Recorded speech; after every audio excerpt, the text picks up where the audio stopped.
كانوا قليلا من الليل ما يهجعون وبالأسحار هم يستغفرون. بسم الله الرحمن الرحيم. السلام عليكم ورحمة الله وبركاته. الحمد لله حمدا كثيرا طيبا مباركا فيه كما يحب ربنا ويرضى. أشهد أن لا إله إلا الله وحده لا شريك له وأشهد أن محمدا عبده ورسوله صلى الله عليه وعلى آله وصحبه وسلم. Ayuhal ikhwatal kiram, sidang jamaah yang dirahmati oleh Allah Subhanahu wa taala, di antara bukti keimanan seorang hamba Allah Azza wa Jal kepada Rasulullah sallallahu alaihi wasallam adalah membenarkan apa saja yang datang dari Nabi sallallahu alaihi wasallam. Allah Subhanahu wa taala telah mengkhabarkan dalam Al-Qur'an Al-Karim, Rasulullah sallallahu alaihi wasallam beliau tidaklah berbicara dengan hawa nafsu. Namun ketika beliau berbicara, apa yang beliau sampaikan adalah wahyu dari Allah Subhanahu wa taala. Allah Azza wa Jalla berfirman, "Wa ma yuntiqu 'anil hawa in huwa illa wahyu yuha." Sesungguhnya Nabi sallallahu alaihi wasallam beliau tidak berbicara dengan hawa nafsu, namun beliau berbicara dengan wahyu yang turun dari Allah Subhanahu wa taala. Sehingga kewajiban bagi seorang hamba untuk mereka mengambil seluruhnya apa yang datang dari Nabi alaihi salatu wassalam. Rasulullah sallallahu alaihi wasallam sebagaimana Allah Azza wa Jalla perintahkan kepada kita adalah untuk tengok ikuti mendung. Allah mengatakan, "Wa ma atakumur rasulu fakhudhuhu wa ma nahakum anhu fantahu." Dan apa saja yang datang dari Nabi sallallahu alaihi wasallam kau ambil, dan apa saja yang dilarang oleh Rasulullah sallallahu alaihi wasallam engkau tinggalkan. Sehingga apu menteng yang truk pada gedayung selamanya merupakan ucapan dari Rasulullah sallallahu alaihi wasallam, maka wajib bagi kita untuk beriman dan membenarkannya. Dan ini merupakan sifat yang dimiliki oleh para ulama dari kalangan sahabat Nabi alaihi salatu wassalam. Ketika truk hadis dari Nabi alaihi salatu wassalam, mereka menerima tanpa membantah dengan akal-akal mereka. Sehingga disebutkan setelah kejadian Isra Mi'raj, di mana Nabi sallallahu alaihi wasallam beliau menempuh perjalanan satu malam dari Mekah menuju Baitul Maqdis.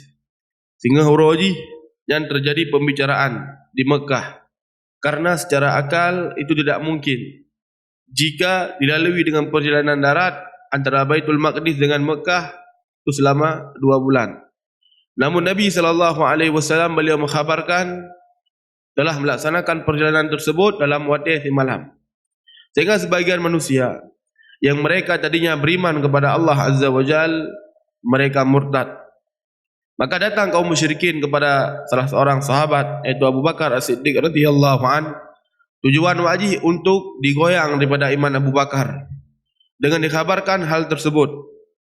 Maka Abu Bakar As-Siddiq radhiyallahu an beliau bertanya, "Apakah benar yang kalian ucapkan itu diucapkan oleh Nabi, yaitu tentang perjalanan yang beliau lakukan selama di malam dari Mekah menuju Baitul Maqdis?"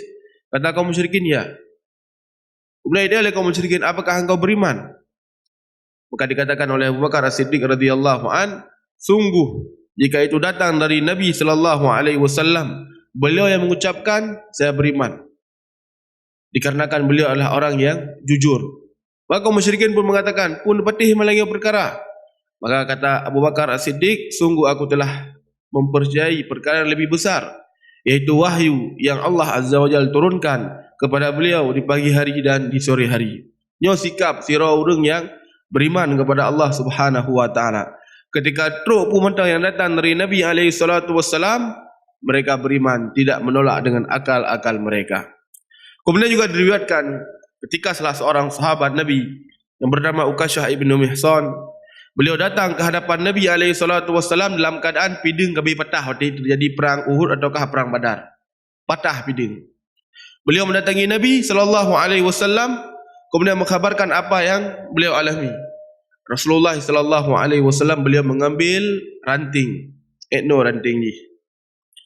Nabi alaihi salatu wasallam memberikan kepada Uqashah ibn Mihsan, berperanglah dengan ini.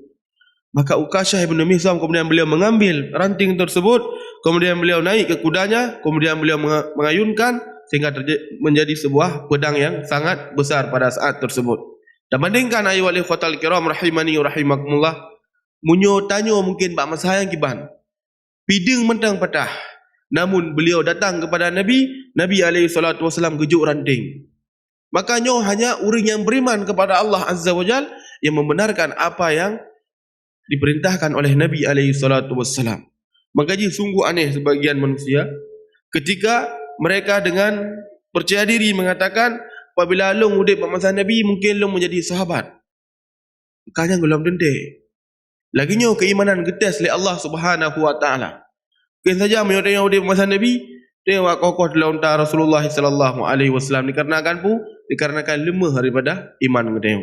Sehingga ilmu khatal kiram rahimani rahimakumullah, asyahid yang kita sebutkan dari kisah tersebut bahwasanya para sahabat Nabi alaihi salatu wasallam yang truk mantang dari Nabi, maka mereka benarkan tanpa mereka menolak dengan akal-akal mereka. Maka bandingkan dengan manusia yang ada di zaman ini, yang mereka terkadang mengaku sebagai seorang yang berilmu, ketika dikhabarkan apa yang dikatakan oleh Nabi alaihi salatu wasallam, dan mereka hanya hendak memakai, maka tertolak. Adakah hanya hendak memakai, maksudnya tak takwil dan semisal di na'udzubillah. Dan para ulama kita, ketika mereka menghadapi orang-orang seperti ini, yang mereka menolak mentah-mentah apa yang datang dari Nabi alaihi salatu wasallam, ataukah mereka menolak serta mentakwil apa yang dikatakan oleh Nabi, makanya merupakan perkara yang sangat besar di sisi mereka. Al-Imam Syafi'i rahimahullahu ta'ala seorang ulama besar, yang bagi orang-orang yang mengaku sebagai mazhab Syafi'i. Maka kita akan melihat dalam riwayat yang kita sebutkan bagaimana teguhnya Imam Syafi'i rahimahullahu ta'ala terhadap hadis Nabi alaihi salatu wassalam. Datang seorang lelaki kepada beliau kemudian bertanya sebuah permasalahan. Al-Imam Syafi'i rahimahullahu ta'ala beliau menjawab dengan hadis Nabi alaihi salatu wassalam, hukumnya seperti ini karena Rasulullah sallallahu alaihi wasallam menyebutkan ini dan ini. Maka orang ini pun menimpali dengan mengatakan, bagaimana ucapanmu wahai imam? Jadi Imam Syafi'i kami hadis, uriyo kata yang kiban pendapat ron wahai imam. Maka marah Imam Syafi'i kemudian mengatakan, subhanallah, apakah engkau melihat aku berada di tempat ibadah orang Yahudi? Ataukah engkau melihat aku berada di tempat ibadah orang Nasrani? Ataukah engkau melihat aku memakai zunar? Zunar adalah sabun yang dipakai oleh orang Yahud ataukah orang Nasara. Aku kabarkan kepada engkau ucapan Nabi alaihi salatu wasallam, kemudian engkau bertanya, bagaimana ucapanku? Ya Imam Syafi'i, lu pegah ucapan Nabi, rona ada yang gimana ucapan lu. Sehingga Imam Syafi'i yang disebutkan kepada kita, ketika truk hadis dari Nabi dan final daripada hukum ji, hana ada tulak dengan ucapan si fulan, hana ada tulak dengan ucapan si alan. Kemudian juga disebutkan bagaimana bencinya para ulama kita ketika dikhabarkan hadis Nabi kemudian ditolak. Abdullah bin Mughaffal, salah seorang sahabat, beliau mengkhabarkan tentang larangan al-kazb. Al-kazb iaitu mengutik dengan bebatuan. Mengutik dengan bebatuan maksudnya pun ketapel, gandu, dan tidak mematikan musuh dan tidak mendatangkan hewan buruan. Ini diucapkan oleh Nabi alaihi salatu wasallam. Maka orang ini mengatakan memang wujud mahjud, ingin menolak apa yang datang dari Nabi. Maka Abdullah bin Mughaffal rahimahullahu ta'ala beliau marah kemudian beliau mengatakan, aku khabarkan kepada engkau ucapan Nabi sallallahu alaihi wasallam kemudian engkau mengatakan wujud mahjud, maka demi Allah lun hana pernah lun berkhabar dengan drone. Sikap yang sangat keras dari para sahabat Rasulullah sallallahu alaihi wasallam kepada orang-orang yang mereka menolak yang truk dari Nabi sallallahu alaihi wasallam. Bahkan sebagian mereka ketika menolak mentah-mentah hadis Nabi alaihi salatu wasallam kan perkara gampang di sisi orangnya. Harun ar-Rasyid, salah seorang khalifah, pernah suatu ketika beliau duduk di majlis ilmu. Disampaikan di majlis tersebut tentang sebuah hadis, pertemuan antara Nabi Adam dengan Nabi Musa. maka wajib bagi dia untuk beriman sebagaimana dikhabarkan oleh Nabi. Maka paman Harun Ar-Rasyid pada saat tersebut beliau mengatakan, kapan Nabi Adam bertemu dengan Nabi Musa? Dia menolak hadis tersebut dengan akalnya. Pajan yang merompak Nabi Adam dengan Nabi Musa. Maka Harun Ar-Rasyid rahimahullahu ta'ala beliau marah pada saat tersebut dan mengatakan, penggal leher orang ini. Penggal leher orang ini. Sehingga pada saat tersebut, orang yang menyampaikan hadis, ulama itu pun melarang Harun Ar-Rasyid, kemudian menenangkan beliau rahimahullahu ta'ala. Bukti ataukah ia ingin kita sebutkan adalah tentang sikap para ulama katanya terhadap urung-urung yang menentang daripada hadis Rasulullah sallallahu alaihi wasallam. Sehingga tayo yang mengaku sebagai urung yang cinta kepada Nabi alaihi salatu wasallam hana dikeun tayo cinta kepada Nabi kecuali membenarkan apa yang dikabarkan oleh Rasulullah sallallahu alaihi wasallam. Apakah nyai damakai ataukah nyai damakai selama truk dari Nabi, maka wajib bagi kita untuk tak benarkan. Dan agama Islam adalah agama dalil, bukan agama perasaan. Terkadang sebagai orang membawa perasaan, oh nyo hanya dak kun dalam nyo karena bertentangan dengan muno dan muno, maka nyo cok pupua lagi gede. Karena agama Islam dibangun di atas dalil, yaitu Al-Quran dan hadis Rasulullah sallallahu alaihi wasallam dengan pemahaman sahabat, bukan dengan perasaan ataukah dengan akal pikiran.